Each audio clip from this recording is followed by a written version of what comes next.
Bom dia, gente. Tudo bem com vocês? Tudo bem? Quem não me conhece, eu sou o professor André. Primeiro, queria dizer para vocês que seja um grande prazer, né? Sejam bem-vindos. Estamos começando exatamente o assunto chamado lógica. E queria lembrar também que seja bem-vindo a todos que estão em casa também, né? Não esqueçam disso. Nós vamos trabalhar aqui a lógica do TJ, tá? A banca FGV. Muita gente aqui já teve aula comigo, mas tem gente aqui ainda que não teve. E eu queria avisar para vocês, cara, que primeiro eu sou um eterno apaixonado pela matéria que eu trabalho. Eu adoro. E a gente vai antecipar até o FGV, né? O TJ. Nós vamos trabalhar a parte lógica, a lógica formal. E é uma parte muito boa. Eu sou bem até radical. Eu acredito até que vai vir umas 50 questões na próxima prova só de matemática. Na última foram 20, né? Então que na próxima me venham no mínimo com umas 50, ok? E queria lembrar o seguinte, a gente vai aqui suar, até marquei para vocês a quantidade de questões que eu tenho na apostila, hein? Na apostila nós vamos trabalhar com 307 questões em sala, ok? Em 7 aulas isso dá mais ou menos 44 questões por aula. Nós temos 259 questões dos propostos, que é para fazer em casa, totalizando 566 questões e só da FGV são 200. Ok? Não consegui trazer mais sobre o assunto, mas a FGV vai trabalhar e vai trabalhar bem aqui dentro também. Tudo bem a todos? Então, antecipando, eu queria lembrar, hein? Vamos a partir de agora suar a camisa, fazer um bando de questão. É uma matéria bem legal, ok? Todo mundo aqui já teve lógica? Todo mundo aqui já trabalhou com lógica? Aonde? Na faculdade? Todo mundo já teve lógica? Né? Sabe por quê? Quem teve lógica é quem já estudou para concurso. Ou na faculdade, quem fez de repente informática, né? A parte informática trabalha bem com lógica. Ou então filosofia. Se alguém aqui fez filosofia, alguém em casa acabou fazendo filosofia, acabou tendo lógica. Agora, para concurso, a parte interessante da lógica sempre é você se localizar na matéria. Isso para qualquer matéria, qualquer que você vai estudar. Por exemplo, falou em raciocínio lógico. Para quem já estudou lógica, raciocínio lógico são quantos assuntos? Cara, raciocínio lógico, vou marcar, são 3. O primeiro assunto é chamado estrutura lógica ou simplesmente álgebra proposicional, ok? A primeira matéria que nós temos é estrutura lógica ou simplesmente álgebra das proposições. E aqui dentro são 5 grandes assuntos, sendo que o primeiro são as proposições. O segundo assunto, tabela verdade. O terceiro assunto, tautologias. Quarto assunto, negação. E o quinto e último é a nossa equivalência. Ok? A primeira parte da lógica, então a parte estrutural ou simplesmente álgebra proposicional, nós vamos trabalhar com 5 assuntos.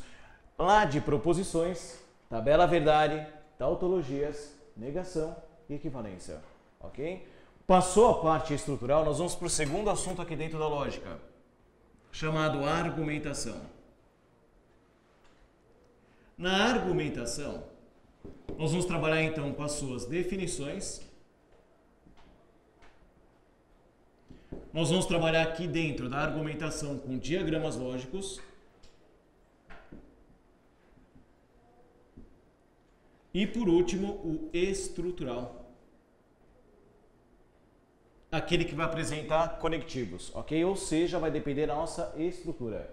Então a segunda parte, a argumentação, é bem legal de trabalhar, ok? Mas eu preciso vocês bem ligados na definição, diagramas lógicos e o estrutural. Aliás, quando a gente abre um edital e está escrito diagramas lógicos, diagrama lógico é argumentação, ok? E aí vem o terceiro e último assunto da lógica. No terceiro e último assunto, vão entrar as relações arbitrárias,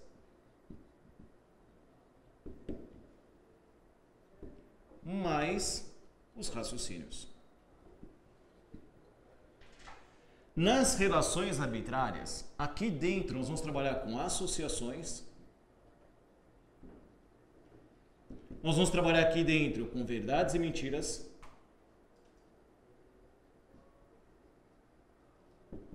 E por último, nós vamos trabalhar aqui dentro com posicionamento.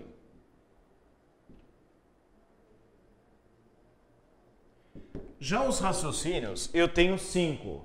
São 5 tipos de raciocínios. O verbal, sequencial, o espacial, o temporal e, por último, o raciocínio matemático. Meu Deus, né? Cara, falou em raciocínio lógico, a lógica inteira está trabalhada aqui, ok? Então, o que eu preciso de vocês? Cara, isso é toda a Santa Aula. A gente vai acabar lembrando toda a Santa Aula quais são os assuntos. Por quê? Porque a gente tem que aprender a se localizar na matéria.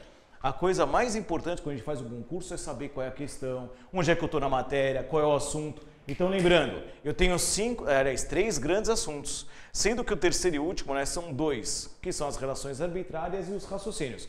Só que eu separei em um só, ok? O raciocínio lógico, tem muita gente que fala para mim que faz lógica na raça. A lógica na raça, ela funciona talvez daqui para baixo. Daqui para cima não. Aqui realmente é bem estruturado, tem que estar estudando, é um assunto bem forte, é bem legal, mas eu vou pedir para vocês, tomem muito cuidado, ok? A gente vai trabalhar a lógica inteira, são 7 encontros, a gente vai trabalhar tudo isso. A FGV até hoje gostou mais dessa parte aqui, ó. Ok, a FGV até hoje trabalhou mais essa parte aqui de baixo. Mas isso não significa que a parte de cima não vai cair, ok? Ou que ela não vai trabalhar. Tudo bem? Mesmo? Então esse é nosso grande assunto, cara, essa é a grande brincadeira. E vamos começar a partir de agora com proposições. Tudo bem a todos? Mesmo? Vamos juntos então? Acompanhando então para mim. Até trouxe para vocês a primeira parte, né, que é a parte estrutural, e aí eu tenho proposições, tabela verdade, tautologias, negação e equivalência. Começando hoje com proposições e tabela verdade. Esse é o nosso grande assunto. Se por acaso não terminar todas, tudo bem. Se a gente passar e começar hoje tautologias, tudo bem também. Ok? Vamos juntos então? Proposições. Que página nós estamos aqui? Página 2? Então, muito bem, página 2 é para vocês. Já ouviram falar sobre isso? Cara, é o primeiro assunto da lógica, em proposições. O que é uma proposição, hein? O que é uma proposição? Tá no quadro, hein? Proposição são frases com sentido completo. Quando eu digo frase com sentido completo, significa que ela tem que ter sujeito, sujeito e predicado. Se tem predicado, obrigatoriamente ela tem verbo, ok? Mas proposições são frases com sentido completo em que a gente consegue valorá-las como verdadeiras ou falsas. Então, toda frase que você consegue dizer se ela é verdade ou falsa, ela é uma proposição, ok? Então, guarda isso, sentido completo, tem sujeito, tem predicado, então tem verbo e ela pode ser valorada. Tudo bem? Aqui eu marquei alguns casos de proposições e não quero que ninguém copie, só presta atenção. Primeiro caso que eu marquei, Paulo nasceu em Goiânia. É uma frase com sentido completo que ela pode ser valorada, apesar que eu não sei quem é o Paulo que está falando, ok? A letra B, 2 mais 3 é igual a 7, também é uma proposição. A parte matemática é muito forte, porque aqui a gente consegue valorar. 2 mais 3 é igual a 7 é proposição, tem verbo de ligação, e inclusive é uma frase falsa, ok? Ana é médica, Juliana não toca violão e Maurício foi à escola, ok? Então essas frases são proposições, esse é o primeiro assunto na lógica e esse papo é bem legal. Por quê? Porque quando cai proposição, ele vai perguntar quais são ou não proposições. Aqui não é o momento da gente valorar. Ninguém está preocupado se a frase é verdadeira ou falsa aqui. Ele só quer que você aprenda a identificar as questões, se elas são ou não proposições. Vem cá, então como é que eu sei? Quando você quiser trabalhar com esse assunto, não se preocupe em dizer quais são. Você vai ter que mostrar aquelas que não são. E aí vou mostrar quais são os casos. Primeiro caso que não é proposição, está aí com vocês, né, na página 1. Primeiro caso é bem fácil. Frases interrogativas. Cara, pergunta apresentou interrogação, não é proposição. Por exemplo, Maurício foi à escola? Pergunta, não é proposição. Tudo bem? A primeira são 4 casos que não são. A primeira é bem fácil, interrogativa. A segunda é exclamativa. Por exemplo, que saudade da vovó, exclamação. Gente, apresentou exclamação, não é proposição. Ok? Tudo bem as duas primeiras? Bem fáceis, hein? São 4 casos. O primeiro e o segundo, bem fácil. Terceiro, cuidado com a letra C, hein? Frases imperativas. Quando é que o verbo está no imperativo?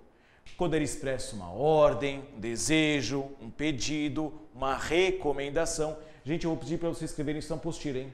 Escrevam isso para mim, por favor, na apostila. Imperativas. Expressa uma ordem, um desejo, um pedido, uma recomendação. Ok? Olha, marquei um exemplo. Faça seu dever corretamente. Faça seu dever corretamente expressa uma ordem, desejo, um pedido. Frase do tipo, vá tomar banho, saia daí, não faça isso, ok? Cuidado com as frases imperativas. Por quê? Porque elas apresentam ponto final. Não tem interrogação e exclamação, né? Que nem as interrogativas ou exclamativas. Tudo bem a terceira? E a quarta e última são frases abertas. Escrevam na apostila também. Frases abertas apresentam variáveis. No primeiro espaço, escrevam variáveis. No segundo espaço, está como exemplo. Como exemplo, tu vai botar dois. X e ele. Só coloca isso, tá? X e ele. Ok? Então, quando é que uma frase é aberta? Quando ela não identifica o sujeito. Sujeito determinado. Na parte matemática é quando apresentam variáveis. Por exemplo, x mais 3 igual a 7. Essa frase tem verbo de ligação, agora não é proposição. Por que não? Porque você não consegue valorar se é verdadeiro ou falso. Ok? Então, é uma frase aberta, não é proposição. O outro caso, no português, é quando ele usa um sujeito indeterminado. Ele, ela, ok? Ele é médico. Ele é médico não é proposição. Agora, se fosse Maurício é médico, seria. Apesar que eu não sei qual é o Maurício, mas ele não. Tudo bem? Então, lembrando, primeiro assunto da lógica são as proposições. Quando cair essa questão, ele vai perguntar quais são, quais não são. Não se preocupe em identificar aquelas que são. Vai marcar aquelas que não são. Vamos lembrar então? Interrogativa, fácil. Exclamativa, fácil. Imperativa, cuidado com as imperativas. Expressa uma ordem, um desejo, um pedido. E por último, as abertas. Quando é que é aberta? Quando apresentam variáveis. Tudo bem a todos? Mesmo? Agora, pegando a parte um pouquinho mais pesada da questão, vocês têm como observação aí na apostila, hein? Toda santa vez, mas toda santa vez que você pegar uma frase aberta e fizer o auxílio de quantificador, os quantificadores universais na matemática, eu tenho dois bem fortes. Um deles é esse aqui, ó. Que símbolo é esse? Esse aqui é o para tudo, ou o simplesmente todo, ok? O qualquer que seja, o para todo, é esse símbolo aqui, ó. Ou se você usar esse aqui, esse e ao contrário é mais fácil. Esse e ao contrário é o existe. Então, toda santa vez que eu usar um quantificador, o para todo ou o existe, uma frase aberta vira proposição, ok? Isso é bem interessante, hein? Cuidado com isso. Olha só um exemplo. Se eu pego a frase x mais 3 igual a 7, só olha o exemplo, só marcar agora, hein? X mais 3 igual a 7. Isso não é proposição. Por quê? Porque tecnicamente é uma frase aberta. Agora, fez o auxílio de quantificador, ela vira proposição. Por exemplo, existe x natural, tal que somado com 3 me dê 7. Existe ou não existe? Sim ou não? Essa frase agora é completamente verdade. Lógico que existe o 4. Ok? Então, apesar que eu tenho uma frase aberta, fez o auxílio de quantificador, vira proposição. Outro exemplo, eu escrevo todos os pães são recheados. Cara, fez o auxílio de todo, pode marcar, é proposição. Tudo bem a todos? Mesmo? Então, pegou uma frase aberta e fez o auxílio de quantificador, essas frases viram proposições. Tudo bem, gente? Mesmo? Alguma pergunta por enquanto? Vamos fazer o seguinte, então. Eu queria que você cuidasse, que até marquei em vermelho, isso a gente vai trabalhar a lógica inteira, ok? Todo A é B equivale a se A, então B. Então, o quantificador para todo, se eu quiser fazer o auxílio do C, então, é a mesma ideia. Por exemplo, todos os pães são recheados. Isso é uma proposição. Se é pão, então é recheado. Isso também é proposição. Fechado? Por quê? Porque as duas frases são o quê? Equivalentes. Tudo bem a todos? Mesmo? Então, na página 2, eu tenho com vocês a primeira questão, que eu quero que você identifique para mim quais são ou não proposições, ok? Vou marcando uma por uma. A letra A de Alemanha. João e Maria. Essa frase é proposição? Resposta não. Por que não? Porque ela não tem verbo. Muito bem. Lembra que proposição tem que ter sentido completo. Essa não tem verbo, não é proposição. A letra B é proposição? Não, por que não? Essa é interrogativa. Muito bem, marquem do lado aí. Interrogativa, bem fácil, né? A letra C de Canadá. João, vá ao cinema. Isso é proposição? Por que não? Essa é imperativa. Muito bem. A letra D de Dinamarca. Ele foi o melhor jogador da partida. É proposição? Não, por que não? Porque é aberta. Gente, cuidado quando não identificar o sujeito, hein? Ok? A letra E de Espanha. E de Espanha. Que prova difícil! Exclamação. É proposição? Por que não? Frases exclamativas também não são. Então, até agora, nenhuma. A letra F. 3 mais 5. É proposição? Por que não? Porque não tem verbo. Muito bem. A letra G. Não fume nesse local. É proposição? Por que não?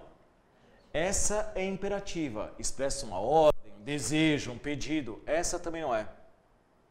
A letra H. X é político. É proposição? Por que não? Porque é aberta. De novo, não tem sujeito identificado, né? A letra I. Silvio é político. É proposição?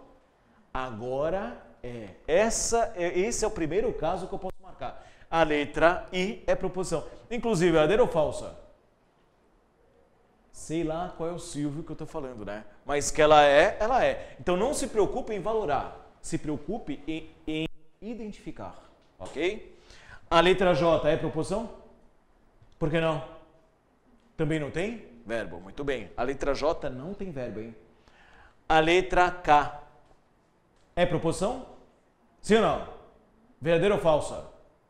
Professor, tenho medo, cara. Pelo amor de Deus, hein? A parte matemática não pode ter medo, hein? Isso é bem forte na lógica, hein?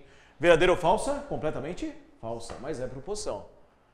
A letra L é proposição? Por que não? É aberta. Pode escrever do lado aí. Aberta. A letra M é proposição? Sim ou não? Olha só, se eu pegasse apenas a frase x mais 3 igual a 8, não seria proposição. Agora, fez o auxílio de quantificador. Quem é um quantificador? Não existe. Fez o auxílio de quantificador, ela vira proposição. Existe x real, tal que somado com 3 é igual a 8. Essa é. Inclusive, verdadeira ou falsa? Verdadeira ou falsa? Completamente verdade. Muito bem. A letra N. Todos os brasileiros são catarinenses. É proposição? Essa também é. Por quê? Fez auxílio de todos. O para tudo. Ok? Usou quantificador, cara, pode marcar. Proposição. Inclusive, verdadeira ou falsa? Pelo amor de Deus, completamente falsa. Todos os brasileiros são catarinenses? Não. O contrário seria verdade. Todos os catarinenses são brasileiros. Né? A letra O. Para todo x real, x é par. É proposição? Essa também é. Fez auxílio de para todo. Inclusive, completamente falsa. Né? E tem mais duas. João é médico ou Maria é dentista. É proposição? Ela é, inclusive, composta, né? Formada pela combinação de duas ou mais. Sem problema nenhuma. Ok? E a última. Se o x é maior que 3, então somado com 2 é negativo. É proposição? Gente, lembrem-se sempre, tá? O C, então, equivale a qual? O todo. Então, fez o auxílio de quantificador, ela é. Professor, mas x mais 2 é uma frase aberta, não me interessa. Fez o auxílio de quantificador, vira proposição. Tudo bem a todos? Mesmo? Vem cá, faça o difícil.